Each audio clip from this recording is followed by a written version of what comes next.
सध्याच्या राजवटीत कारणाशिवाय आणि भाजपच्या फायद्याशिवाय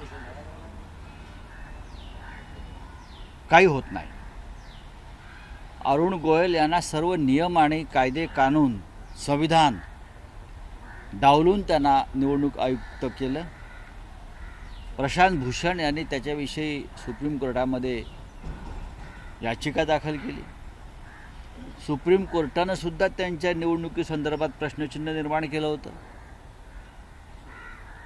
तेव्हाही सरकारनं त्याच्यावरती कोणती भूमिका घेतली नाही. आता त्यांनी राजीनामा दिला. म्हणजे काहीतरी ठरवून घोळ घालण्याचा प्रयत्न सुरू. आता निवडणूक आयोग हा 3 जणांचा असतो. आता फक्त राजीव गोयल आहेत. एक निवृत्त झाले होत आहेत झाले, दुसऱ्यांनी राजीनामा दिला. आता उरलेल्या ज्या 2 रिकाम्या जागा आहेत तिथे जसे गव्हर्नर नेमले जातात भारतीय जनता पक्षाचे, तसे कोणीतरी भारतीय जनता पक्षाचे कार्यकर्ते नेमले जातील. निवडणूक आयोगाची गरज नाही. निवडणूक आयोग हा तटस्थ निपक्ष असतो. तो संविधानानुसार काम करतो. पण गेल्या 10 वर्षात निवडणूक आयोग हा भारतीय जनता पक्षाची एखादी एक्सटेंडेड ब्रँच, एखादी शाखा असावी अशा प्रकारे काम करतो. जर भारतीय जनता पक्ष EVM बनवणाऱ्या भारतीय सरकारी उपक्रमात संचालक म्हणून काम करू शकतात, तर भारतीय जनता पक्षाचे 2 कार्यकर्ते यापुढे निवडणूक आयोगाच्या रिकाम्या जागी काम करतील. कारण शेवटी निवडणूक आयोग हा भारतीय जनता पक्षाच्या वरिष्ठांच्या सूचनेनुसार, म्हणण्यापेक्षा आदेशानुसारच काम करतो. हे शिवसेना आणि राष्ट्रवादी काँग्रेस ह्यांच्या संदर्भात या निवडणूक आयोगानं जे निर्णय घेतले किंवा निर्णय घ्यायला लावले, पक्षांतर विरोधी कायद्याचं सरळ उल्लंघन झालेलं असताना, 10th शेड्यूलची मोडतोड केलेली असताना सुद्धा हाच निवडणूक आयोग धृतराष्ट्राप्रमाणे डोळे मिटून बसला. कारण भारतीय जनता पक्षाच्या दबावाखाली त्यानेच नेमलेले हे लोक काम करतात. त्याच्यामुळे निवडणूक आयोग असला काय किंवा नसला काय या देशाला काही फरक पडत नाही. मात्र आत्ताच राजीनामा देणं, तोंडावरती निवडणुका येतात, काहीतरी मोदी शहांचं एक नवीन डाव असेल याच्यामध्ये ना. तो काय फार नैतिकतेच्या मुद्द्यावरचा राजीनामा नाही आहे. राजीनामा अशा वेळेला नैतिकतेच्या मुद्द्यावर जर कोणी दिला असेल तर मी मान्य करतो. मुळात ती नेमणूकच अनैतिक होती. अनैतिक पद्धतीनं झालेली नेमणूक आणि ती व्यक्ती नैतिक कारणासाठी राजीनामा देईल. ज्याने नेमला त्यांनीच त्याला दूर केलं. त्या जागी अजून एक उपयुक्त व्यक्ती येईल. बाकी काय. सर हिंदी में जानना चाहते हैं, चुनाव है सामने और उसी समय हम देख रहे हैं एक रिटायर हो चुके हैं और दूसरे ने इस्तीफा दिया है. अब खाली Rajiv Kumar central election commission. देखिए, चुनाव आयोग जो है वो भारतीय जनता पार्टी का चुना लगाव आयोग हो गया है. ये सबको मालूम है. बीजेपी की एक्सटेंडेड ब्रांच है. वो चुनाव आयोग नहीं है जो शेषन साहब के ज़माने में था. इस देश के चुनाव के ऊपर एक वॉचडॉग की तरह काम करने वाला तटस्थ निष्पक्ष वो चुनाव आयोग नहीं है. 10 साल में चुनाव आयोग का भी प्राइवेटाइजेशन हो गया है और ये बीजेपी की एक ब्रांच हो गई है.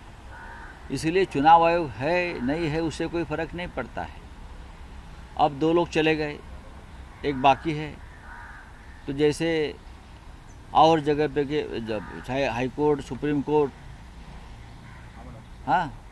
गवर्नर हाउस में बीजेपी के लोग नौकरी को लगा देते हैं, वैसे कोई 2 लोग लगा देंगे बीजेपी के.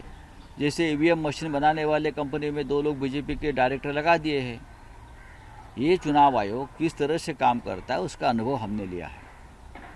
शिवसेना ने लिया है, राष्ट्रवादी कांग्रेस पार्टी ने लिया है. दिखता है कि उल्लंघन है नियमों का, कानून का. 10th शेड्यूल का उल्लंघन है. पूरा पार्टी तोड़कर लोग जा रहे हैं. पक्षांतर विरोधी कायदा है. फिर भी चुनाव आयोग ने हमारी पार्टी NCP शरद पवार साहब की ऐसे लोगों के हाथ में थी जिसका कोई अधिकार नहीं है। ये चुनाव आयोग है, तो ये चुनाव आयोग मर गया तो उसमें रोने की क्या बात है, वो तो मरे हुए लोग हैं। सर काल देवेंद्र फडणवीस यांनी पुन्हा एकदा नाव न घेता उद्धव ठाकरे यांच्यावर टीका केलेली आहे। त्यांनी बघा, ऐकत नाही, त्यांनी असं म्हणलं की गाढवाला चंदन लावलं तरी ते उकरड्यावर जाऊन राख लावणारच, मी कोणाबद्दल बोलतोय तुम्हाला माहितीच आहे, आणि नटसम्राट असण्याचा आव आणू नका। एकनाथ शिंदे यांनी त्यांचा डंपर आधीच पलटी केलेला आहे। कोणाचा डंपर पलटी होतोय आणि कोणाचा झंपर वर जातो ह्यांचा हे कळेल आता, हे लक्षात घ्या। तुकोबा रायाचं अजून एक वाक्य आहे, ऐशा नरा मोजूनी माराव्या पायजारा। काय? ऐशा नरा मोजूनी माराव्या पायजारा। या भाजपवाल्यांना आणि या फडणवीससारख्या लोकांना जनता रस्त्यावर मोजून पैजारा मारेल, हे तुकारामाने सांगितलं। तुकारामाची अभंगगाथा ह्या लोकांनी नीट वाचावी, नीट वाचा। डुकरात जरी डुक्कर किती चिखलात लोळलं आणि त्याला सांगितलं तुम्ही स्वर्गात येता का, तरी नाही, तो हे चिखल हात माझा स्वर्ग आहे। ही डुकराची नीती भारतीय जनता पक्षाची आहे। ते चिखलात लोळतायत, आमच्याबरोबर असताना ते स्वर्गसुखात आनंद घेत होते। आज ते दोन डबकी आहेत त्यांच्या बाजूला, त्या डबक्यात ती डुकरं लोळतायत। आणि देवेंद्र फडणवीस यांची सध्याची का वचवच सुरू आहे बरं का, हे त्यांचं फ्रस्ट्रेशन आहे, हे त्यांचे नैराश्य आहे, दुसरं काही नाही। निराश झालेला माणूसच अशा प्रकारे बोलू शकतो, ज्याला वैफल्य आहे बरं का, ज्याने सर्वस्व गमावलेलं आणि गमावायला जातो आहे, तोच अशा प्रकारचं वक्तव्य करू शकतो। उद्धव ठाकरे ह्याने ज्या प्रकारे महाराष्ट्रात तुफान निर्माण केलं आहे, त्या तुफानाची त्यांना भीती वाटते। उद्धव ठाकरे यांना संपवण्याचा, त्यांचा पक्ष संपवण्याचा आमचा हर कोशिश प्रयत्न या फडणवीस छाप लोकांनी केले बरं का, पण काही फायदा झाला नाही। ज्यांच्या कचऱ्याच्या डंपरमध्ये हे बसले आहेत, तो डंपर आहे, तो कचऱ्याचा डंपर आहे, आणि त्या कचऱ्याच्या डंपरमध्ये बसून भारतीय जनता पक्षाचा प्रवास सुरू असेल बरं का, तर महाराष्ट्र डम्पिंग ग्राउंड नाही, हा सगळा कचरा या डंपरसह आम्ही महाराष्ट्राच्या सीमापार गुजरातमध्ये नेऊन टाकणार आहोत, हे मी फडणवीसांना आता सांगू इच्छितो। खरी कट्यार काळजात घुसली आहे असं देखील त्यांचं मत। खरी कट्यार काळजात घुसलेली आहे। आधी कट्टार कमरेवर बाळगायला शिका। हे चाकू शिरेवाले आम्ही लोक आहोत बरं का, ही शिवसेना चाकू सुऱ्यातून वाढलेली आहे, हे आम्हाला शिकवू नका कट्टारीच्या गोष्टी, या नाटकी। हे आमची कट्टार घुसली ना, ती कुठे घुसते त्यांना माहिती आहे, आणि कोणत्या भोकात घुसते ती। तो सीट शेयरिंग को लेकर क्या अभी निर्णय हो पाया है, क्या अंतिम बैठक कब होगी महाविकास आघाड़ी की सीट शेयरिंग? आणि दुसरी गोष्ट अशी आहे, आधी तुमचं जागा वाटप नीट करा। माझ्या माहितीनुसार महाराष्ट्र हा भारतीय जनता पक्ष आणि त्यांचे दोन जे डंपर आहेत ना कचऱ्याचे, त्यांच्या हातून निसटतो आहे पूर्णपणे। ह्याच्यामुळे महाराष्ट्रातून लोकांनी मोदींना जाऊन विनंती केलेली आहे की तुम्ही महाराष्ट्रातून निवडणूक लढा, आणि मोदी बहुतेक ती निवडणुकीची ऑफर स्वीकारत आहेत की महाराष्ट्रात तुम्ही निवडणूक लढलात तर किमान आम्हाला 4-5 जागा मिळतील। आणि मोदींच्या डोक्यात असं आहे की गडकरींचं तिकीट कापून नागपुरातून लढावं किंवा पुण्यातून लढावं, ते यासाठी की उद्धव ठाकरे, शरद पवार आणि काँग्रेस हे एकत्र येऊन 40च्या वर जागा जिंकत आहेत। ते जर रोखायचं असेल तर मोदींना महाराष्ट्रात निवडणूक लढावी, नागपुरातून लढावी किंवा पुण्यातून लढावी, म्हणजे हे त्यांची भीती आहे, फ्रस्ट्रेशन, हे वैफल्य। तर परत सांगतो, अभंग नीट वाचा तुकोबांचे, आणि त्यातलं जे सुंदर असं एक अभंगातलं एक ओवी आहे, ऐशा नरा मोजूनी माराव्या पैजारा, ते फडणवीस यांच्यासारख्या भारतीय जनता पक्षाच्या बेईमान गद्दार, ज्याने महाराष्ट्राच्या पाठीत खंजीर खुपसला, अशा लोकांसाठी आहे। परत आमच्या नादाला लागू नका। सर पुण्यामध्ये फडणवीसांचा कार्यक्रम मोदीजी सुरू आहे नागपूरकडे आणि तो होंगे. कार्यक्रम सुरू असताना फडणवीस 2 वेळा फोनवरती कोपऱ्यात जाऊन बोलतायत. त्यांच्यामध्ये देखील जागा वाटपाचा तिढा अजून सुटलेला नाहीये. बघा, तो त्यांचा प्रश्न आहे, त्यांचा प्रश्न आहे.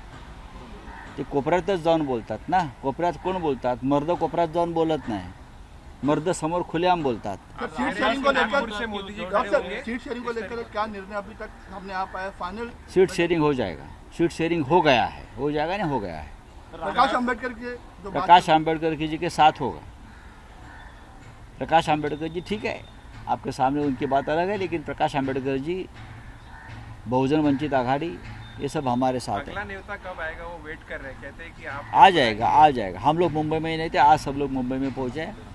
सर आप कह रहे थे कि कहीं ना कहीं बीजेपी ये सोच रही है महाविकास आघाड़ी के डर से कि मोदी जी को महाराष्ट्र से महाविकास आघाड़ी का डर इतना है, उद्धव ठाकरे जी, शरद पवार जी का डर इतना है ये लोगों के मन में, ये बौखला गए हैं। 48 सीटें हैं, महाविकास आघाड़ी 40+ की तैयारी में है। हमारा कोई वो अमित शाह जी आए थे, मिशन 45, वो तो कमीशन 45 है, हाँ, वो कमीशन वाले मिशन, हमारा मिशन है हर सीट पर जीतेंगे और लड़ेंगे। तो देश की सत्ता में जो परिवर्तन होगा तो महाराष्ट्र की भूमि से होगा। इसीलिए बीजेपी चाहती है मोदी जी महाराष्ट्र से चुनाव लड़े, नागपुर से या पुणे से। और उसमें एक कारण है, नितिन गडकरी जी का भी टिकट उससे कट सकता है। उनका जो कांटा है, जो अंदर घुसा है, वो कांटा भी निकाल ले, वो निकल जाए।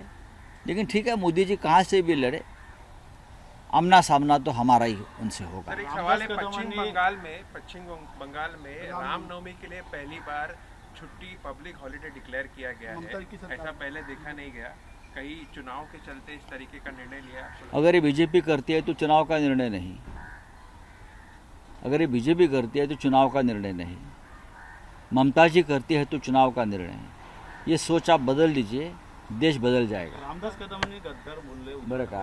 एकंदरीत एबीपी माझा, उघडा डोळे बघा नीट.